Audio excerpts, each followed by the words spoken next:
ధైర్యం ఉందో అమ్మ ధైర్యం చెప్పారు. ఇప్పుడు కష్టం వచ్చినప్పుడే మనిషి క్యారెక్టర్ ఏదో తెలుస్తుంది. మీ నాయన ఇంత పెద్ద కుటుంబం విడిచిపెట్టిపోయింది. మీరే ఇద్దరే కాదు పిల్లలకి కుటుంబం అంటే మీరే కాదు, మేమందరం ఉన్నాం. మీకు ఆగన్ ఉన్నాడు, రాజన్ ఉన్నాడు, మొత్తం బీఆర్ఎస్ పార్టీ నియమం నేనున్నా. అర్థమైందా? బేజారు కావద్దు, ధైర్యంగా కొట్లాడాలి. జీవితంలో సమస్యలు వస్తాయి. నన్ను కూడా నిన్న 8 గంటలు కూర్చోబెట్టి నన్ను కూడా జైల్లో పెడతాను, కోసి చేస్తాను. భయపడి ఆయన ఇది చేసుకుంటామే. కొట్లాడాలి, యుద్ధం చేయాలి. ఆయన లెక్క మాత్రం పొరపాటు ఇంకోళ్ళు రావచ్చు. ధైర్యం చెప్పు, అమ్మని మంచిగా చూసుకో, అన్ని ఏర్పాట్లు నేను చేస్తాను, మొత్తం అన్ని చేస్తా అంటున్నాయి కదా. విడిచిపెట్టమ్మా, నువ్వు అమ్మ ధైర్యం, పెద్దదాన్ని నువ్వు ధైర్యం చూసుకో. అలా ఏ పేరు నీ పేరు? మీరు ఏం చదువుతున్నావు బిడ్డ? 7th. మంచిగా చదవాలి, ఎట్టి పరిస్థితుల్లో స్కూల్ విడిచిపెట్టద్దు, జోరుగా చదవాలి. అన్నీ నేను చూసుకుంటాను. అర్థమైందా? నాన్న ఇట్లా చేసిండు, బాధపడద్దు, ఏడవద్దు. మీరు అమ్మ ధైర్యంగా ఉంటారు. భయపడకు, వచ్చిందే వాళ్ళ కోసం కదా. అర్థమైంది. భయపడద్దు, ధైర్యంగా దగ్గర చూసుకో, ప్రజల దగ్గర చూసుకో, కుటుంబానికి మొత్తం ఉండగానే అన్ని ఏర్పాటు దగ్గర ప్రోగ్రామ్ అయ్యేదాకా నాకు ఇలా మా ఎమ్మెల్యే గారు ఇలా పెద్ద కర్మ. రాజకీయాల్లో అలాగే జీవితంలో అపజయాలు, జయాలు, ఎదురు దెబ్బలు ఇవన్నీ కూడా అత్యంత సహజమైన విషయం. దురదృష్టం ఏమంటే ఇవాళ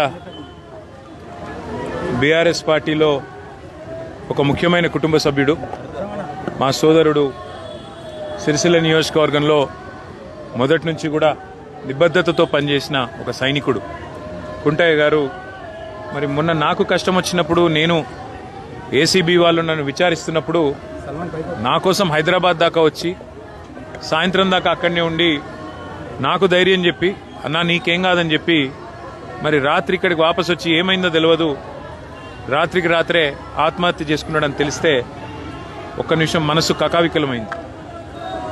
వారి కుటుంబాన్ని ఈరోజు కలిసిన తర్వాత నిజంగా కూడా బయట రాజకీయ నాయకులంటే ఏదేదో ఊహించుకుంటారు, కానీ బయటికి ఎంత గంభీరంగా కనబడ్డా లోపల దుఃఖాన్ని దాచుకొని, లోపల కష్టాన్ని కూడా అదింపెట్టుకొని ఒకవైపు ప్రజల కోసం పనిచేస్తూ మరొక వైపు తమ కుటుంబాన్ని కూడా కాపాడుకునే క్రమంలో ఒక ఒత్తిడికి లోనై మా సోదరుడు దురదృష్టవశాత్తు ఆత్మహత్య ప్రయత్నం చేయడం జరిగింది. తెలవంగానే నేను మా మండల పార్టీ అధ్యక్షులు గజబింకర్ రాజన్న గారికి, మా జిల్లా పార్టీ అధ్యక్షులు తోటాగయ్య గారికి ఫోన్ చేసి అర్జెంటుగా అత్యవసరంగా అవసరమైతే హైదరాబాద్ షిఫ్ట్ చేస్తారా, లేకపోతే ఎల్లారెడ్డిపేటలో ఉండే మన అశ్విని హాస్పిటల్ తీసుకుపోయి, ఎందుకంటే అక్కడ పాయిజన్ కేసులు ఎఫెక్టివ్గా ట్రీట్మెంట్ ఇస్తారని తెలుసు, మీరు వెంటనే తీసుకుపోండి అంటే వాళ్ళు కూడా పాపం శాయశక్తుల ప్రయత్నం చేసింది.